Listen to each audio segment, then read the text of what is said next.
നോമ്പുകാലം 1-ാം ഞായർ. ഉൽപ്പത്തി പുസ്തകത്തിൽ നിന്ന്. ദൈവമായ കർത്താവ് ഭൂമിയിലെ പൂഴി കൊണ്ട് മനുഷ്യനെ രൂപപ്പെടുത്തുകയും ജീവൻ്റെ ശ്വാസം അവൻ്റെ നാസാരന്ധ്രങ്ങളിലേക്ക് നിശ്വസിക്കുകയും ചെയ്തു. അങ്ങനെ മനുഷ്യൻ ജീവനുള്ളവനായി തീർന്നു. അവിടുന്ന് കിഴക്ക് ഏദനിൽ നിന്ന് ഒരു തോട്ടം ഉണ്ടാക്കി താൻ രൂപം കൊടുത്ത മനുഷ്യനെ അവിടെ താമസിപ്പിച്ചു. കാഴ്ചയ്ക്ക് കൗതുകവും ഭക്ഷിക്കാൻ സാധുമുള്ള പഴങ്ങൾ കായ്ക്കുന്ന എല്ലാത്തരം വൃക്ഷങ്ങളും അവിടുന്ന് മണ്ണിൽ നിന്ന് പുറപ്പെടുവിച്ചു. ജീവൻ്റെ വൃക്ഷവും നന്മ തിന്മകളെക്കുറിച്ചുള്ള അറിവിൻ്റെ വൃക്ഷവും തോട്ടത്തിൻ്റെ നടുവിൽ അവിടുന്ന് വളർത്തി.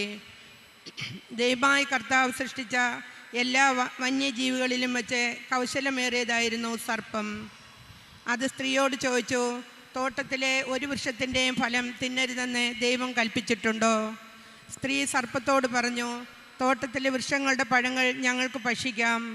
എന്നാൽ തോട്ടത്തിൻ്റെ നടുവിലുള്ള മരത്തിൻ്റെ പഴം ഭക്ഷിക്കുകയോ തൊടുകയോ പോലുമോ അരുതേ. ഭക്ഷിച്ചാൽ നിങ്ങൾ മരിക്കും എന്ന് ദൈവം പറഞ്ഞിട്ടുണ്ട്. അപ്പം സ്ത്രീയോട് പറഞ്ഞു, നിങ്ങൾ മരിക്കുകയില്ല. അത് തിന്നുന്ന ദിവസം നിങ്ങളുടെ കണ്ണുകൾ തുറക്കുമെന്നും നന്മയും തിന്മയും അറിഞ്ഞ് നിങ്ങൾ ദൈവത്തെപ്പോലെ ആകുമെന്നും ദൈവത്തിനറിയാം. ആ വൃക്ഷത്തിൻ്റെ പഴം ആസ്വാദ്യവും കണ്ണിന് കൗതുകരവും അറിവേകാൻ കഴിയുന്നുമെന്നതിനാൽ അഭികാമ്യവും ആണെന്ന്